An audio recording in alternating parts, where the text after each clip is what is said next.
Awan dan ladang sepi. Di sebuah desa kecil di lembah pegunungan hiduplah seorang anak laki-laki yang dipanggil Awan Kecil.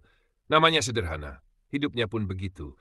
Tinggal bersama kakek tercinta setelah kedua orang tuanya berpisah dan membentuk kehidupan masing-masing. Setiap hari sepulang sekolah SMP, Awan Kecil menggiring kambing-kambing kecil ke ladang lapang yang sepi. Tak ada teman bermain, tak ada suara tawa anak-anak. Hanya angin dan dedaunan yang jadi sahabatnya. Kalau ada anak-anak desa lewat tertawa-tawa sambil bermain, Awan Kecil buru-buru bersembunyi di balik pohon kecil yang rindang, menahan rindu pada kebebasan yang tak bisa ia miliki. Mungkinkah aku bisa seperti mereka yang bermain tanpa harus menggembala?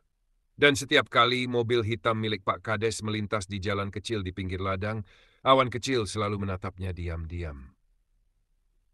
Kapan ya aku bisa naik mobil seperti itu? Tapi hari-hari tetap ia jalani. Ia tahu bahwa di balik sunyi selalu ada suara yang sedang dikumpulkan langit, suara doa dari hati yang tabah. Setelah lulus SMP, Awan Kecil tinggal bersama nenek dan kakek asuh, sepasang lansia yang hidup sangat sederhana tapi penuh kasih. Mereka tetap berusaha menyekolahkan Awan walau tak punya penghasilan tetap. Awan tak tinggal diam. Ia ikut bekerja jadi kuli bangunan. Mengangkat pasir, batu, dan mencampur semen, semua ia lakukan demi bisa tetap sekolah dan agar bisa menyisihkan sedikit upah untuk nenek dan kakek asuhnya. Gelembung hati, semoga ini cukup untuk beli beras atau sekadar obat batuk bah nanti. Upahnya pun tak menentu. Kadang hanya diberi seikhlasnya oleh pemborong, tapi ia menerimanya dengan lapang dada tanpa mengeluh. Pada malam hari, setelah semua pekerjaan selesai, Awan duduk di pojok kamar kecilnya. Ia memandangi tangan kasarnya yang mulai kapalan, tapi senyumnya tidak hilang. Tangan ini mungkin kasar, tapi semoga bisa meluk masa depan yang lembut. Pagi itu hujan gerimis dan perut Awan Kecil kosong. Di sekolah, ia hanya duduk diam di bangkunya. Teman-teman membawa bekal roti, nasi, atau jajanan pasar. Ia hanya menatap, sampai tiba-tiba seorang teman mendekatinya. "Wan, ini ada titipan dari nenekmu." Temannya menyodorkan rantang logam kecil yang hangat. Saat dibuka, isinya hanya beberapa potong singkong rebus. Uapnya naik pelan, menyebar aroma sederhana yang justru membuat hati Awan semakin terenyuh. Gelumbu. "Maaf ya, Mbok. Aku nggak bisa bantu apa-apa, malah merepotkan terus." Ia makan pelan-pelan. Di bangku belakang sekolah, sambil menunduk agar tak ada yang melihat. Bukan karena malu pada singkongnya, tapi pada kenyataan bahwa itulah satu-satunya cinta yang bisa diberikan oleh nenek asuhnya hari itu. Hari itu, singkong terasa seperti makanan raja. Dan dalam hati kecilnya, Awan bersumpah, suatu hari nanti, aku akan membalas semua kebaikan ini. Juga. Hari itu, Awan Kecil baru saja selesai menata bata. Tubuhnya dipenuhi debu dan keringat membasahi baju tipisnya. Tiba-tiba seseorang datang menghampiri di lokasi proyek. "Leh, kamu disuruh menghadap ke rumah Pak Kades. Sekarang." Awan terdiam. Degup jantungnya cepat. Apa dia berbuat salah? Kenapa harus dipanggil oleh kepala desa? Dalam perjalanan menuju rumah Pak Kades, pikirannya bercabang. Apa aku numpang lewat ladang orang? Atau mungkin ada yang lapor karena aku sering duduk di pinggir jalan. Saat tiba, Pak Kades, Bapak Harsono, menyambutnya di beranda. "Leh, kamu mau tinggal di sini saja?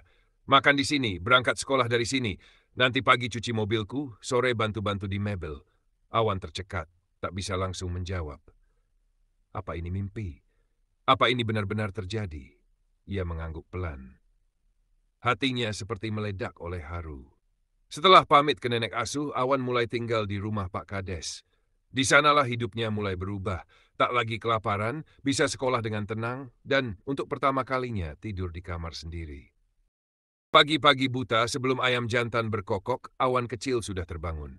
Tugas barunya dimulai, mencuci mobil Pak Kades yang berwarna hitam mengkilap. Tangannya lincah menggosok bodi mobil, meski masih dingin dan rasa kantuk belum sepenuhnya hilang. Mobil ini dulu hanya bisa kulihat dari jauh. Sekarang, aku yang membersihkannya. Setelah selesai, Awan sarapan bersama keluarga Pak Kades. Hidangan hangat, suara tawa ringan, dan kehangatan meja makan membuat hatinya penuh syukur.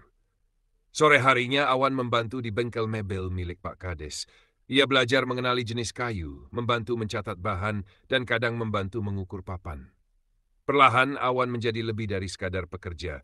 Ia dipercaya dan dilibatkan. Pak Kades bahkan mulai mengajarinya menyetir mobil di lapangan desa. Aku benar-benar sedang mengemudi. Dulu aku cuma duduk di rerumputan, bermimpi tentang hari ini. Setiap malam sebelum tidur, Awan nuliskan hal-hal yang ia pelajari hari itu, dan tak lupa ia tetap mengantar kayu bakar kepada nenek asuhnya. Hari-hari Awan kecil kini berbeda. Ia belajar mengemudi, membantu di mebel, dan sekolah tanpa harus merasa lapar. Tapi satu hal tak berubah, hatinya yang selalu ingat dari mana ia berasal. Setiap akhir pekan, Awan kecil menyempatkan diri mengunjungi ladang tempat dulu ia menggembala. Ia membawa kayu bakar sisa penggergajian kayu untuk nenek asuhnya. Di ladang itu pula, ia berbagi cerita dan makanan dengan para nenek tua yang dulu menjadi temannya saat menggembala. Aku nggak mau lupa. Di tempat ini dulu aku sering bertanya, bisakah aku berubah nasib? Dan sekarang aku pelan-pelan menjawabnya. Awan tahu jalannya masih panjang, tapi ia tak lagi berjalan sendirian. Ada banyak tangan yang membantunya, dan kini ia mulai mencoba menjadi tangan yang membantu juga. Ia terus melangkah, meski pelan tapi pasti.